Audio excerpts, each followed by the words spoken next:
In this Teesom video, we're going to talk to you today about the markups that you can apply to catalog items in Teesom.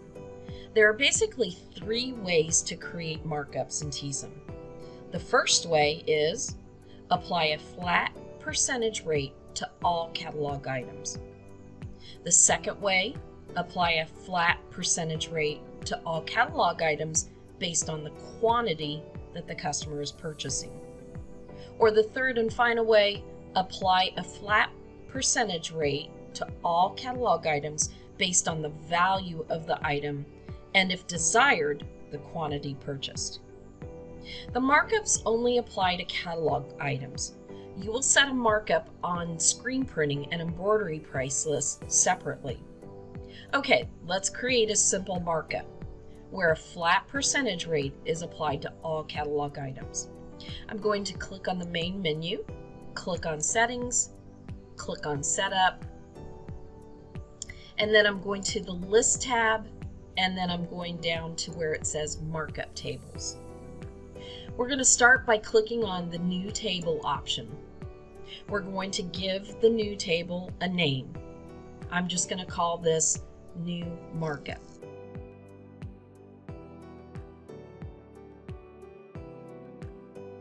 And then go ahead and save.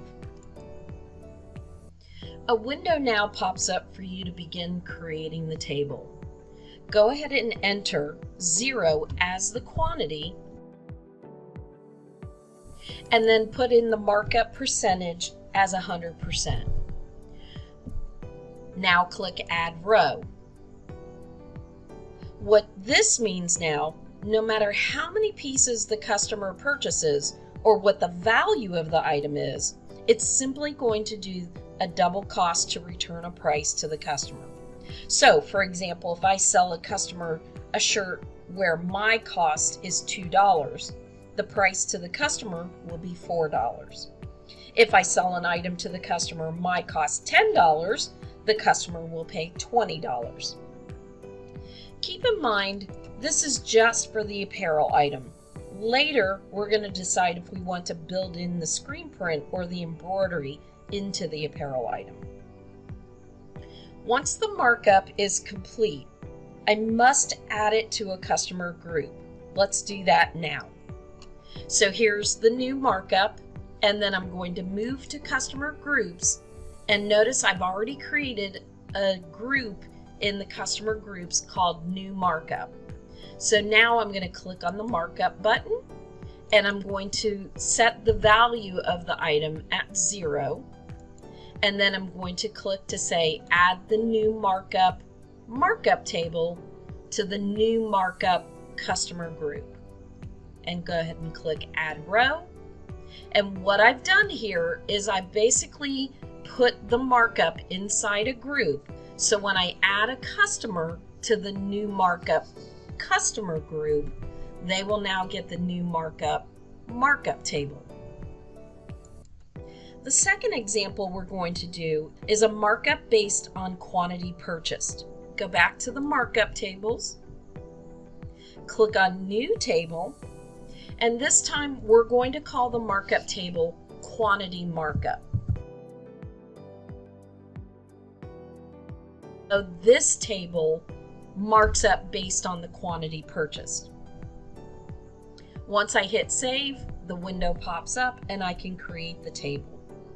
This time I'm going to start with a minimum quantity of 0 and then start it at 175% markup.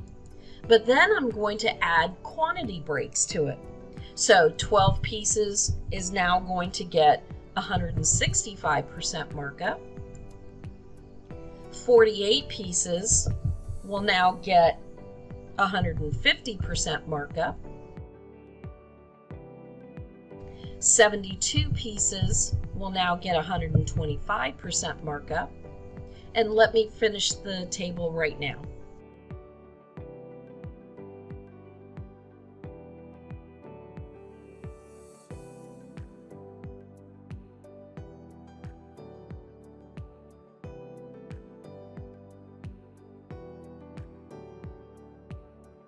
Once you finish the table, go ahead and close out the window.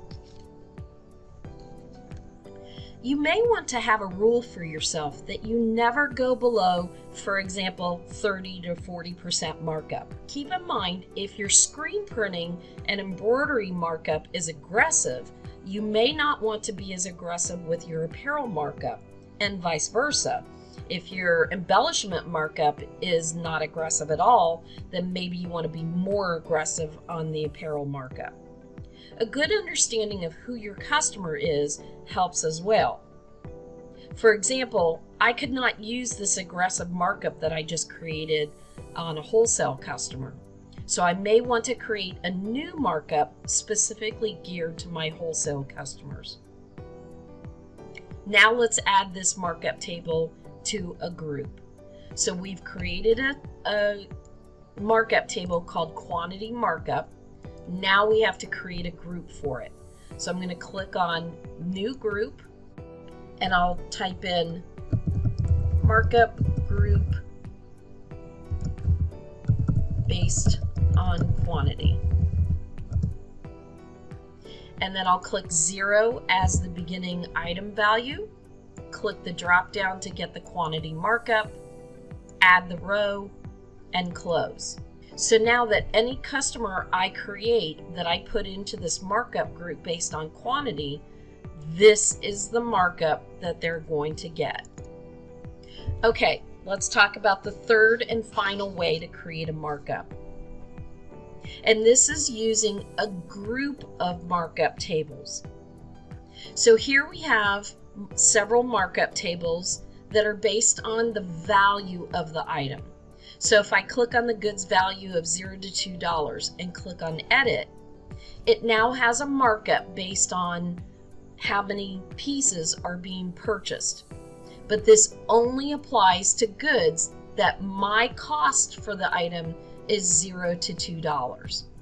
If the customer is purchasing an item where the cost that I pay for the item is $201 to $5, well then here's the markup that's going to get used. So now that I create these tables, I now want to create a customer group that's going to hold all those tables. So I'm going to create a new group called markup based on value and quantity breaks. And then go ahead and hit save. So we always want to start with the 0 item value. And in this case, we're going to start off using the goods value $0 to $2. Once I have that selected, I'll click on add row. Well, this one stops at $2, so the next item value will be $201. Then I'll click the drop down and go get the table that applies for items $201 to $5. Go ahead and add the row. This one stops at $5, so my next item value is $501. I'll grab the next table that says it's $501 to $10 and add row. This one stops at $10, so my next item value is $10.01. Click the drop down, add the final table, and add row. And notice the last one says $10.01 plus. That means $10.01 is the starting amount, but it goes all the way up to whatever the largest cost of an item that I sell is. So whether it's a $200 Nike jacket or whatever, that's going to get this markup table. All right, when I hit close, now if I put a customer in the markup based on value and quantity breaks, it will look at the cost of the item first and then decide what the markup is. And then it will also use the quantity being purchased to assign the markup.